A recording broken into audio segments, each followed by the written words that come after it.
سوچئے، اگر آج کسی شہر کے بازار بند ہو جائیں، ترازو جھوٹ بولنے لگے، ناپ تول میں کمی معمول بن جائے اور لوگ سمجھیں کہ یہ صرف کاروبار ہے، گناہ نہیں، لیکن آسمان پر ایک فیصلہ لکھا جا چکا ہو، ایسا فیصلہ جو پوری قوم کو مٹا دے۔ یہ کہانی ہے حضرت شعیب علیہ السلام کی اور اس قوم کی جس کی معیشت بددیانتی پر کھڑی تھی۔ اور سوال یہ ہے کہ کیا آج ہم بھی وہی گناہ کر رہے ہیں؟ اسلامی تاریخ میں کچھ واقعات صرف قصے نہیں ہوتے، وہ آئینے ہوتے ہیں۔ حضرت شعیب علیہ السلام کا قصہ قرآن میں بار بار دہرایا گیا۔ کیوں؟ کیونکہ یہ صرف ایک نبی اور ایک قوم کی کہانی نہیں، بلکہ یہ معاشی بددیانتی، دھوکے اور حرام کمائی کی داستان ہے۔ یہ وہ قوم تھی جو عبادت کا دعویٰ بھی کرتی تھی اور تجارت میں دھوکہ بھی۔ آج کی دنیا میں جب ناپ تول کی جگہ انوائس، بل، وزن، کوالٹی، کمیشن اور فائلیں آ چکی ہیں، تو یہ قصہ اور بھی زیادہ زندہ ہو جاتا ہے۔ حضرت شعیب علیہ السلام مدین اور ایکا کی بستیوں میں مبعوث کیے گئے۔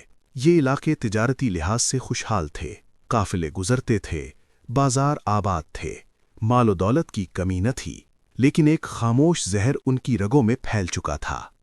ناپ تول میں کمی۔ قرآن کہتا ہے، یہ لوگ ترازو ہلکا کر دیتے، سامان کم دیتے، دام پورے لیتے، اور پھر کہتے، یہ تو سب کرتے ہیں۔ حضرت شعیب علیہ السلام بازار میں کھڑے ہو کر پکارتے ہیں، نرم لہجہ، سچی آنکھیں اور الفاظ میں درد۔ اے میری قوم، اللہ کی عبادت کرو، اس کے سوا تمہارا کوئی معبود نہیں۔ ناپ اور تول پورا کرو۔ میں تمہیں خوشحال دیکھ رہا ہوں، لیکن مجھے تم پر ایک گھیر لینے والے دن کا خوف ہے۔ یہ بات صرف مذہبی واز نہیں تھی، یہ ایک معاشی اصلاح کی دعوت تھی۔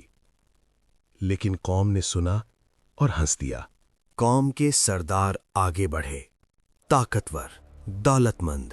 انہوں نے کہا، اے شعیب، کیا تمہاری نماز تمہیں یہ سکھاتی ہے کہ ہم اپنے آباء و اجداد کے طریقے چھوڑ دیں یا اپنے مال میں اپنی مرضی نہ کریں؟